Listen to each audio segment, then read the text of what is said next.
অনেক দিন পর শহর থেকে গ্রামে আসলাম ঈদের ছুটিতে। আসার পরেই রাতভর ঝুম বৃষ্টি। ছোটবেলার শৈশবকে আর ভোলা যায়? নেমে পড়লাম জাল নিয়ে মাছ ধরতে।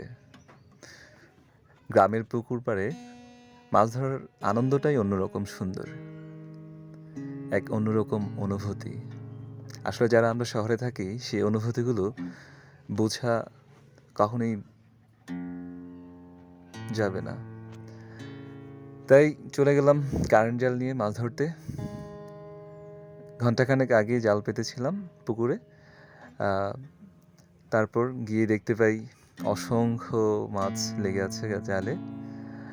বিশেষ করে যেই মাছগুলো আমরা শহরে থাকতে মিস করি, যেমন হচ্ছে পুঁটি, কই, শিং, মাগুর, ট্যাংরা, এই জাতীয় মাছগুলোই বেশি সবচেয়ে সকল এখানে। মাছ একত্রিত করার পর শেষ। এখন বাড়িতে নিয়ে আসা হলো।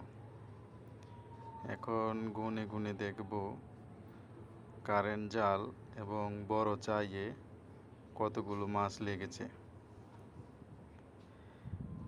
আসলে এই মাছগুলো ধরতে যতটা আনন্দ,